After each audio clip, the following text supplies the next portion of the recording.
नमस्कार, आप सभी का हार्दिक अभिनंदन। आइए पद्म पुराण के भूमि खंड के अगले अध्याय का पाठन आरंभ करते हैं। सुव्रत की उत्पत्ति के प्रसंग में सुमना और शिव शर्मा का संवाद, विविध प्रकार के पुत्रों का वर्णन तथा दुर्वासा द्वारा धर्म को श्राप। ऋषियों ने कहा, सूत जी, अब हम महात्मा सुव्रत का चरित्र सुनना चाहते हैं। वे महाप्राज्ञ किस गोत्र में उत्पन्न हुए और किसके पुत्र थे? ब्राह्मण सुव्रत की क्या तपस्या थी और किस प्रकार उन्होंने भगवान श्री हरि की आराधना की थी? सूत जी बोले, विप्रगण, मैं सुव्रत के दिव्य एवं पावन चरित्र का वर्णन करता हूँ। यह प्रसंग परम कल्याणकारी तथा भगवान श्री विष्णु की चर्चा से युक्त है। पूर्व कल्प की बात है। नर्मदा के पापनाशक तट पर अमरकंटक तीर्थ के भीतर कौशिक वंश में एक श्रेष्ठ ब्राह्मण उत्पन्न हुए थे। उनका नाम था सोम शर्मा। उनके कोई पुत्र नहीं था। इस कारण वे बहुत दुखी रहा करते थे। उनकी पत्नी का नाम था सुमना। वह उत्तम व्रत का आचरण करने वाली थी। एक दिन उसने अपने पति को चिंतित देखकर कहा, नाथ, चिंता छोड़िए। चिंता के समान दूसरा कोई दुख नहीं है, क्योंकि वह शरीर को सुखा डालती है। जो उसे त्याग कर यथोचित बर्ताव करता है, वह अनायास ही आनंद में मस्त रहता है। विप्रवर, मेरे सामने आप अपनी चिंता का कारण बताइए। सोम शर्मा ने कहा, सुव्रते, न जाने किस पाप से मैं निर्धन और पुत्रहीन हूँ, यही मेरे दुख का कारण है। सुमना बोली, प्राणनाथ, सुनिए, मैं एक ऐसी बात बताती हूँ जो सब संदेहों का नाश करने वाली है। पाप एक वृक्ष के समान है। उसका बीज है लोभ, मोह उसकी जड़ है, असत्य उसका तना और माया उसकी शाखाओं का विस्तार है।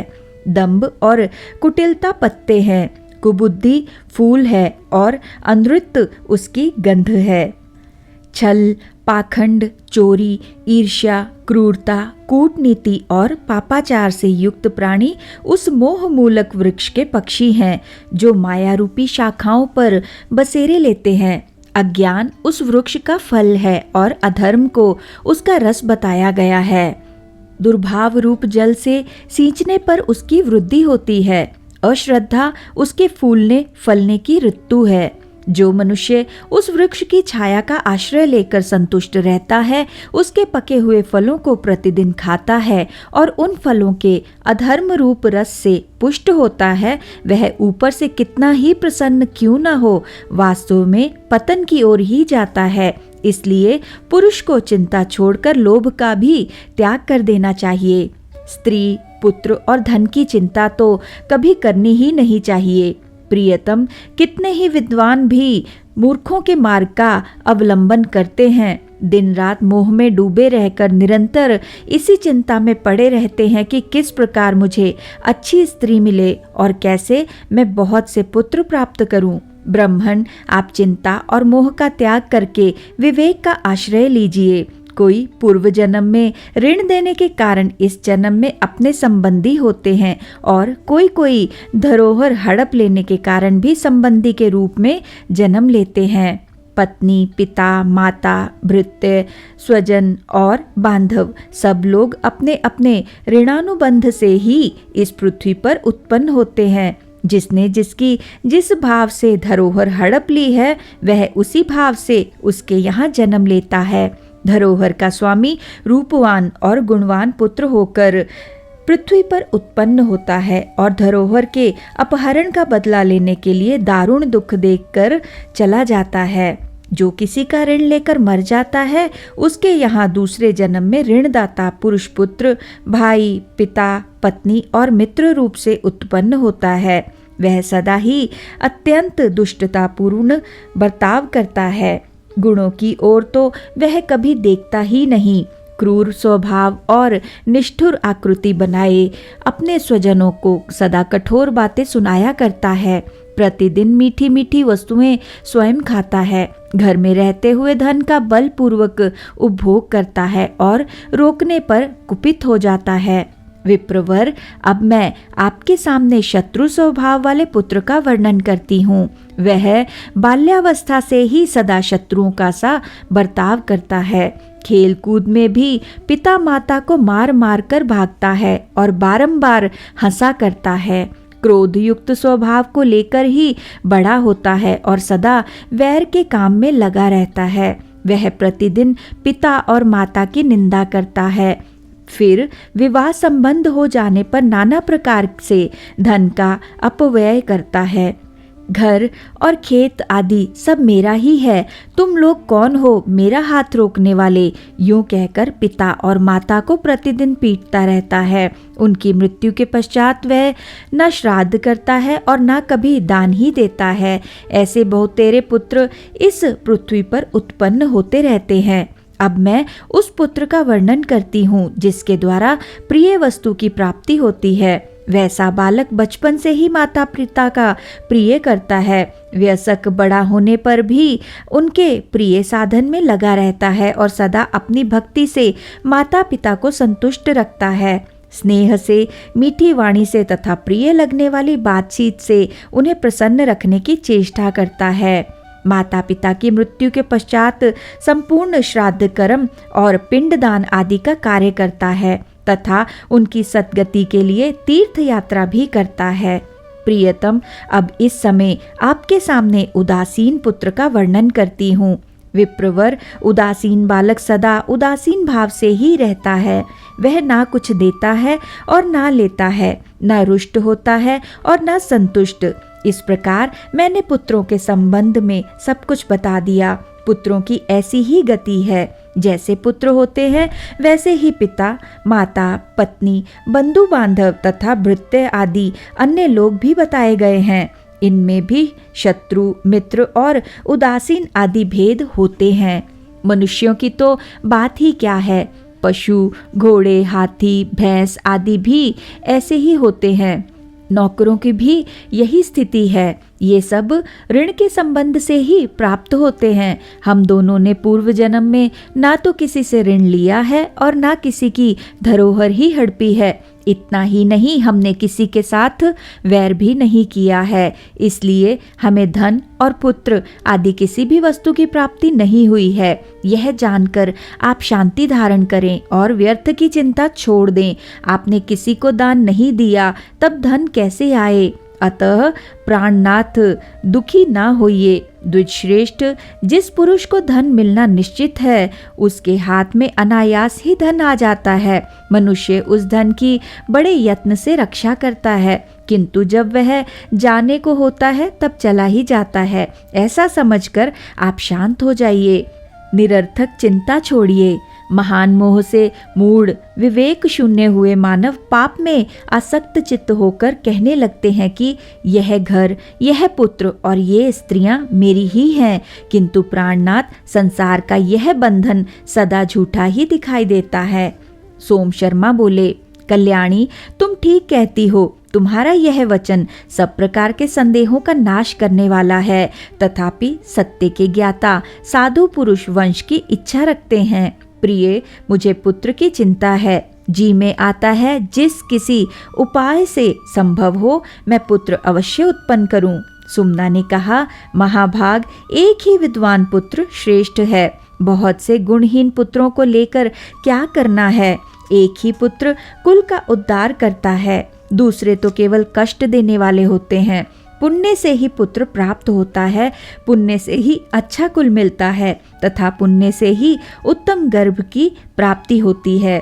इसलिए आप पुण्य का अनुष्ठान कीजिए। प्राणनाथ, पुण्य कर्म करने वाले मनुष्य ही सुख राशि का उपभोग करते हैं। सोम शर्मा बोले, भद्रे, मुझे पुण्य का अनुष्ठान बताओ। उत्तम पुण्य कैसे होता है? पुण्य के लक्षणों का वर्णन करो। सुमना ने कहा, प्राणनाथ, पुरुष या स्त्री को सदा जिस प्रकार बर्ताव करना चाहिए तथा जिस प्रकार पुण्य करने से कीर्ति, पुत्र, प्यारी स्त्री और धन की प्राप्ति होती है, वह सब मैं बताती हूँ तथा पुण्य का लक्षण भी कहती हूँ। ब्रह्मचर्य, तपस्या, पंच यज्ञों का अनुष्ठान, दान, नियम, क्षमा, शौच, अहिंसा, उत्तम शक्ति और चोरी का अभाव, ये 10 पुण्य के अंग हैं। इनके अनुष्ठान से धर्म की पूर्ति करनी चाहिए। धर्मात्मा पुरुष मन, वाणी और शरीर तीनों की क्रिया से धर्म का संपादन करता है। फिर वह जिस जिस वस्तु का चिंतन करता है वह दुर्लभ होने पर भी उसे प्राप्त हो जाती है। सोम शर्मा ने पूछा, भामिनी, धर्म का स्वरूप कैसा है और उसके कौन कौन से अंग हैं? प्रिय, इस विषय को सुनने की मेरे मन में बड़ी रुचि हो रही है, अतः तुम प्रसन्नता पूर्वक इसका वर्णन करो। सुमना बोली, ब्रह्मन, जिनका अत्रि वंश में जन्म हुआ है तथा जो अनसुया के पुत्र हैं, उन भगवान दत्तात्रेय जी ने ही सदा धर्म का साक्षात्कार किया है। महर्षि दुर्वासा और दत्तात्रेय, इन दोनों ने उत्तम तपस्या की है। उन्होंने तपस्या और आत्मबल के साथ धर्मानुकूल बर्ताव किया है। उन्होंने वन में रहकर 10,000 वर्षों तक तपस्या की, बिना कुछ खाए पिए केवल हवा पीकर जीवन निर्वाह किया। इससे वे दोनों शुभदर्शी हो गए हैं। तत्पश्चात उतने ही समय 10,000 वर्ष तक उन दोनों ने पंचाग्नि सेवन किया। उसके बाद वे जल के भीतर खड़े हो उतने ही वर्षों तक तपस्या में लगे रहे। यतिवर दत्तात्रेय और मुनिश्रेष्ठ दुर्वासा बहुत दुर्बल हो गए। तब मुनिवर दुर्वासा के मन में धर्म के प्रति बड़ा क्रोध हुआ। इसी समय बुद्धिमान धर्म साक्षात वहां आ पहुंचे। उनके साथ ब्रह्मचर्य और तप आदि भी मूर्तिमान होकर आए। सत्य, ब्रह्मचर्य, तप और इंद्रिय संयम, ये उत्तम एवं विद्वान ब्राह्मणों के रूप में आए। नियम ने महाप्राज्ञ पंडित का रूप धारण कर रखा था और दान, अग्निहोत्री का स्वरूप धारण किए महर्षि दुर्वासा के निकट उपस्थित हुआ। क्षमा, शांति, लज्जा, अहिंसा और अकल्पना, निसंकल्प अवस्था, ये सब स्त्री रूप धारण किए वहां आई थी। बुद्धि, प्रज्ञा, दया, श्रद्धा, मेधा, सत्कृति और शांति, इनका भी वही रूप था। पांचों अग्नियां, परम पावन वेद और वेदांग, ये भी अपना अपना दिव्य रूप धारण किए उपस्थित थे। इस प्रकार धर्म अपने परिवार के साथ वहां आए थे। ये सब के सब मुनि को सिद्ध हो गए थे। धर्म बोले, ब्रह्मन, आपने तपस्वी होकर भी क्रोध क्यों किया? क्रोध तो मनुष्य के श्रेय और तपस्या दोनों का ही नाश कर डालता है। इसलिए तपस्या के समान इस सर्वनाशी क्रोध को अवश्य त्याग देना चाहिए। द्विज श्रेष्ठ, स्वस्थ होइए, आपकी तपस्या का फल बहुत उत्तम है।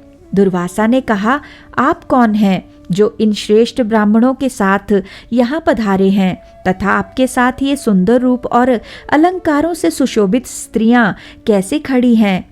धर्म बोले, मुने, ये जो आपके सामने ब्राह्मण के रूप में संपूर्ण तेज से युक्त दिखाई देते हैं, जो हाथ में दंड और कमंडुल लिए अत्यंत प्रसन्न जान पड़ते हैं, इनका नाम ब्रह्मचर्य है। इसी प्रकार ये जो दूसरे तेजस्वी ब्राह्मण खड़े हैं, इन पर भी दृष्टिपात कीजिए। इनके शरीर का रंग पीला और आंखें भूरे रंग की हैं। ये सत्य कहलाते हैं।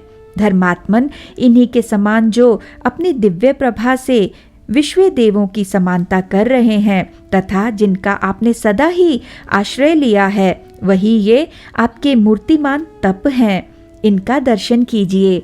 जिनकी वाणी प्रसाद गुण से युक्त है, जो दीप्तिमान दिखाई देते हैं, संपूर्ण जीवों पर दया करना जिनका स्वभाव है तथा जो सर्वदा आपका पोषण करते हैं, वे ही दम, इंद्रिय संयम यहाँ व्यक्त रूप धारण करके उपस्थित हैं। जिनके मस्तक पर जटा है, जिनका स्वभाव कुछ कठोर जान पड़ता है, जिनके शरीर का रंग कुछ पीला है, जो अत्यंत तीव्र और महान सामर्थ्यशाली प्रतीत होते हैं तथा जिन्होंने श्रेष्ठ ब्राह्मण का रूप धारण कर हाथ में तलवार ले रखी है, वे पापों का नाश करने वाले नियम हैं। जो अत्यंत श्वेत और महान दीप्तिमान हैं, जिनके शरीर का रंग शुद्ध स्फटिक मणि के समान जान पड़ता है, जिनके हाथ में जल से भरा कमंडुल है और जिन्होंने दातुन ले रखी है, वे शौच ही यहाँ ब्राह्मण का रूप धारण करके आए हैं।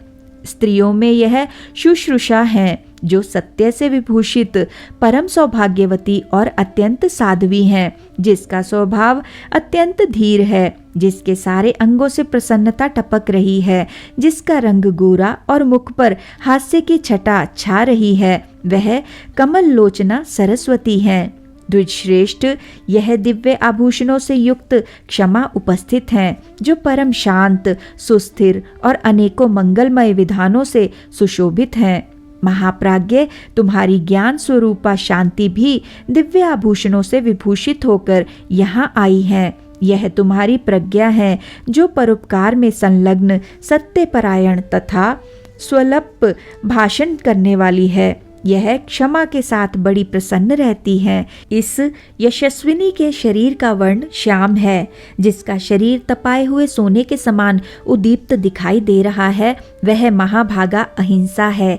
यह अत्यंत प्रसन्न और अच्छी मंत्रणा से युक्त है। यह यत्र तत्र दृष्टि नहीं डालती, ज्ञान भाव से आक्रांत हो सदा तपस्या में लगी रहती है। महाभाग, यह देखिए, आपकी श्रद्धा भी आई है, जो नाना प्रकार की बुद्धि से आक्रांत और अनेकों ज्ञानों से आकुल होने पर भी सुस्थिर है। यह श्रद्धा मनोहर और मंगलमयी है, सबका शुभ चिंतन करने वाली, संपूर्ण जगत की माता, यशस्विनी तथा गौरवर्णा है। इधर यह मेधा उपस्थित है, जिसके शरीर का रंग हंस और चंद्रमा के समान श्वेत है। गले में मोतियों का हार लटक रहा है और हाथ में पुस्तक तथा स्फटिकाक्ष की माला शोभा पा रही है।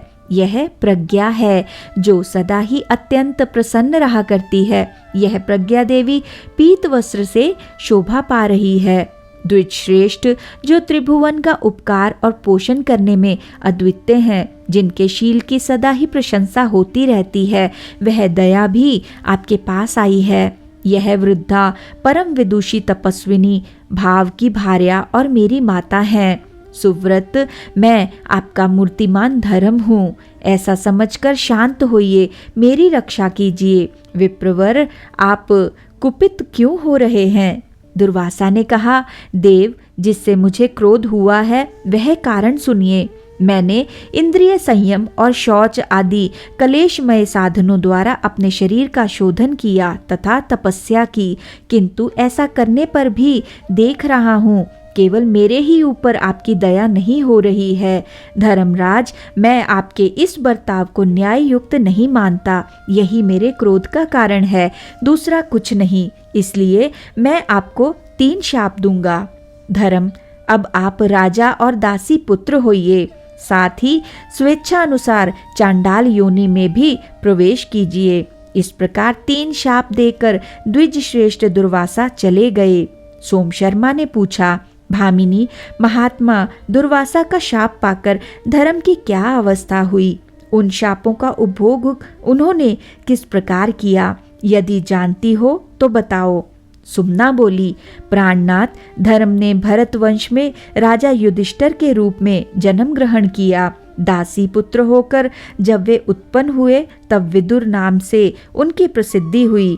अब तीसरे शाप का उपभोग बतलाती हूँ। जिस समय महर्षि विश्वामित्र ने राजा हरिश्चंद्र को बहुत कष्ट पहुँचाया, उस समय परम बुद्धिमान धर्म चांडाल के स्वरूप को प्राप्त हुए थे। इसी के साथ आज के इस सुंदर पाठन को यहीं पे विराम देते हैं और अगले अध्याय के पाठन के लिए हमारे साथ फिर से जुड़िएगा।